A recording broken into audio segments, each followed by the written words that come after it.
Hello everyone, welcome you all to physics warrior. आज के lecture में हम देखने वाले हैं आर्किमिडीज प्रिंसिपल।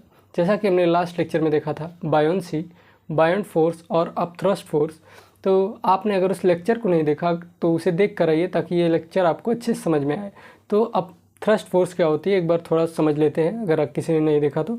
जैसे इसे मैंने अगर लिक्विड के अंदर इमर्ज किया जिस पे अपवर्ड फोर्स लगेगी इस ऑब्जेक्ट पे, उसी को हम कहते हैं अपथ्रस्ट फोर्स या बायोंट फोर्स। तो इसी को फाइंड आउट करने के लिए आर्किमिडीज ने एक प्रिंसिपल दिया। उन्होंने कहा कि अगर इस ऑब्जेक्ट को मैं होली या पार्सली लिक्विड में इमर्ज करता हूँ या डीप करता हूँ तो ये जितना वेट ऑफ लिक्विड डिस्प्लेस करेगा उतनी ही इस पर अपवर्ड फोर्स या अपथ्रस्ट फोर्स लगेगी। मीन्स उन्होंने एक रिलेशन दिया बायोंट फोर्स और जो वेट ऑफ लिक्विड डिस्प्लेस हो रहा था इस ऑब्जेक्ट की वजह से उसके बीच में। तो वही है, gives a relationship between the बायोंट force exerted by a liquid on an object and the weight of the liquid displace bye it.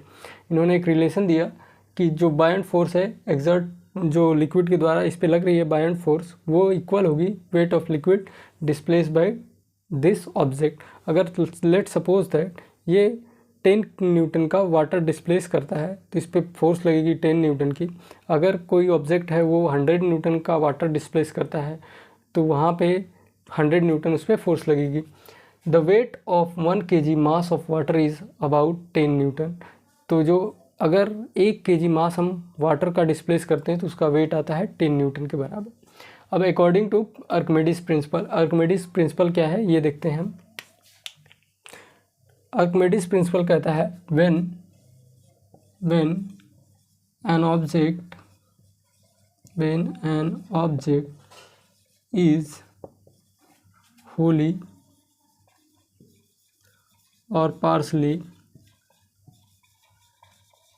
or partially immersed in a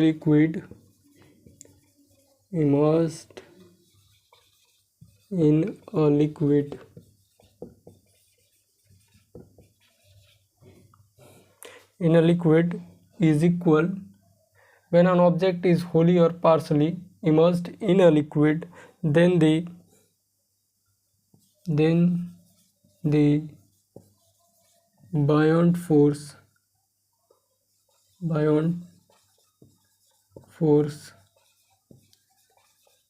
or upthrust force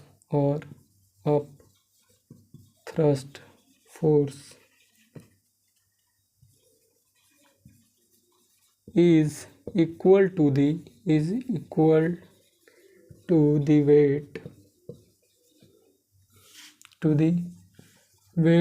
of the liquid displaced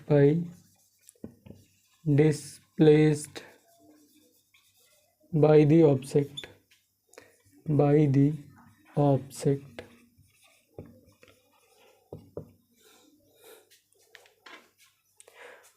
तो जो हमने यहाँ पे by the, यहाँ पे होगा immersed object. Means जो हमने इमर्ज किया, इमर्स्ड ऑब्जेक्ट।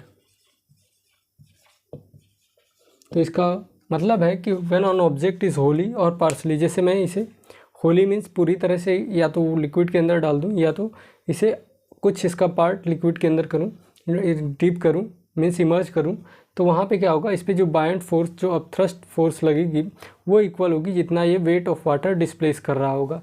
मीन्स यहाँ से फार्मूला आता है हमारे पास, buoyant force acting on object is equal to weight of water displaced by it, weight of liquid displaced by it। ये जो आर्किमिडीज प्रिंसिपल है ये गैसेस के लिए भी एप्लीकेबल है, लेकिन गैसेस लाइक एयर के लिए भी एप्लीकेबल है। लेकिन क्या होता है कि अगर हम नॉर्मल डे लाइफ में बात करें तो यहाँ पे जो गैसेस का इस पर अपथ्रस्ट फोर्स जो लगती है वो बहुत ही कम लगती है। बहुत ही मिनिमम लगती है, जो कि जिसे हम नेगलेक्ट कर सकते हैं। मीन्स इसका इफ़ेक्ट उतना होता नहीं है, बहुत ही कम होता है, इसलिए हम उसे नेगलेक्ट कर देते हैं। तो आपको आर्किमिडीज प्रिंसिपल में कहीं कहीं पे ऐसा भी देखने को मिल जाएगा, when an object is wholly और partially immersed in a fluid, fluid इसलिए लिखा रहेगा, फ्लूइड में लिक्विड और गैसेस दोनों आ जाते हैं। तो यहाँ तक आप नोट डाउन कर लो, इस पे करते हैं हम क्वेश्चन, ताकि ये अच्छे से हमें क्लियर हो जाए।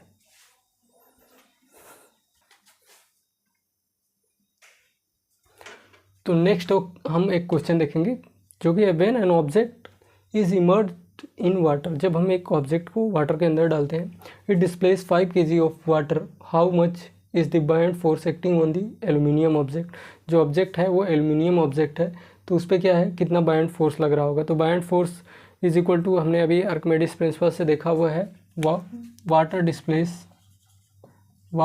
Displaced by object.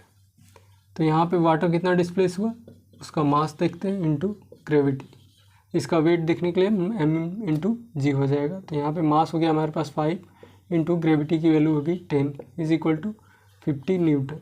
तो यहाँ पे हमारे पास जो इस पर बायंट फोर्स लगेगा वो 50 न्यूटन लगेगा। अब इसका यूज़ देखते हैं, आर्किमिडीज प्रिंसिपल का यूज़ देखते हैं, एप्लीकेशन जिसे हम कहते हैं। पहला, it is used in determining the relative density of a substance. किसी भी सब्सटेंस का रिलेटिव डेंसिटी हमें फाइंड आउट करना है तो हम यूज़ करते हैं आर्किमिडीज प्रिंसिपल का। आर्किमिडीज प्रिंसिपल हाइड्रोमीटर्स में हाइड्रोमीटर्स जो वर्क करते हैं वो भी इसी बेसिस पे वर्क करते हैं, मीन्स आर्किमिडीज प्रिंसिपल पे ही वर्क करते हैं। और हाइड्रोमीटर्स क्या होते हैं, हाइड्रोमीटर होते हैं किसी भी लिक्विड का जो क्या करते हैं, डेंसिटी मेज़र करने का काम करते हैं। The lactometer used for determining the purity of milk are based on it. जैसा कि आजकल आपने डेयरी फार्म में देखा होगा, जो वहाँ पे मिल्कमैन या शॉपकीपर होता है वो क्या करता है, लैक्टोमीटर का यूज़ करता है। वो उससे क्या फाइंड आउट करता है, उससे ये फाइंड आउट करता है कि आपका मिल्क कितना प्योर है, मीन्स आपने उसमें पानी मिलाया है कि नहीं मिलाया है, कितना अगर मिलाया है तो कितना मिलाया है।